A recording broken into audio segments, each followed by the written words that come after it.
Hey everybody, Marcus here with the New England Bushcraft Show. Today I'm meeting up with Mitch Mitchell from Native Survival. What's going on? Mitch is one of the finalists from season 1 of the Alone TV show for the History Channel. So you might have recognized him there. He's also got a phenomenal YouTube channel, and the Native Survival sort of brand really here is really well known in this part of the Northeast. So Mitch, I'm really glad that we were able to meet up, and thank you for inviting me to your camp. Yeah, thanks for coming. So I'm here doing is I'm interviewing the people that are participating in the show. I'd be really interested to know from your perspective, what kind of got you into bushcraft, or what does bushcraft mean to you? To understand bushcraft is to understand the natural world.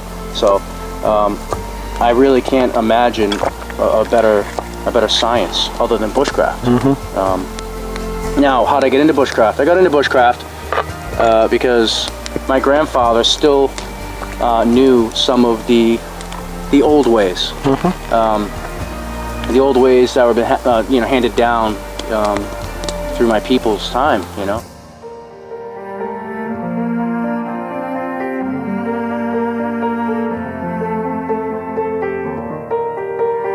When I was a little kid, he used to fish with a throw line kit. Oh yeah. And he was a very clever man. So he used to fish with a throw line kit. He taught me how to use mud for medicine, things like that, take out stingers. Mm-hmm. It was great, man. I still have his fishing kit, his little kit he had, and it was great. He would sit down, he was so just absolutely calm.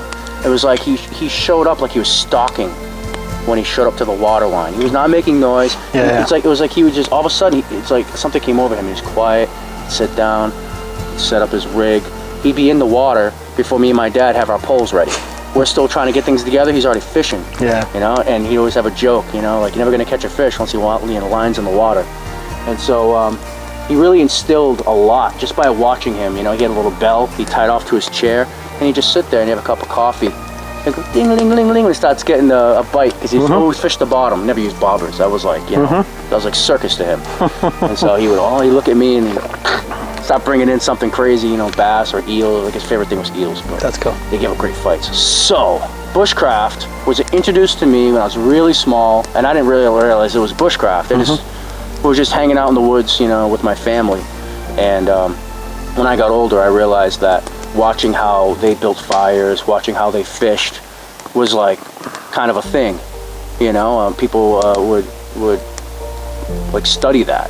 When it was like, I had to go back and think about it just because I just knew it, you know? So then, because, you know, the native population is gone over here, I had to then teach myself. My grandfather was gone, I'd moved out and all that. I had a ton of skills, but not like now, where I had to basically teach myself and go look at the old ways, and not only through memory, but then learn from guys that I could find in books. A big guy, you being from Britain, a big guy for me was Ray Mears. Yeah. I mean, that guy just knows a lot. And so what really kicked me off was after my grandfather passed away, I joined the Boy Scouts. And Baden Powell was the one who started it. Yep. Right? And so Daniel Beard ran the American branch. And so I joined the Boy Scouts because I still needed that, even though my grandfather was gone. And then it eventually evolved into me learning about Ray Mears and becoming older and going out camping with my father. I mean, once I found out Ray Mears, I started learning all these books, like Morris Kiansky's book. All this stuff just blew up, man. Yeah. It just blew up for me. So that's cool. I just kind of expanded from there. Yeah, it's really cool that your grandfather and the heritage and the family kind of like was what motivated you and got kind of piqued your early interest as a child, and then that kind of escalated throughout your adult life. Exactly, yeah. I got away from it because I became a professional musician, and I stopped going to the woods for like maybe 3-4 years, something like that.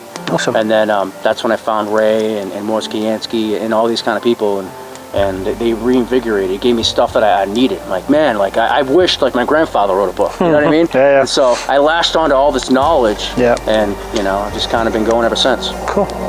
Thanks, Mitch. So we're going to continue with a campfire chat. We're cooking up some lunch, having a brew, and join us in a few more minutes, and we'll come back with a bit more of a Q&A with Mitch Mitchell from Native Survival. Catch you guys later.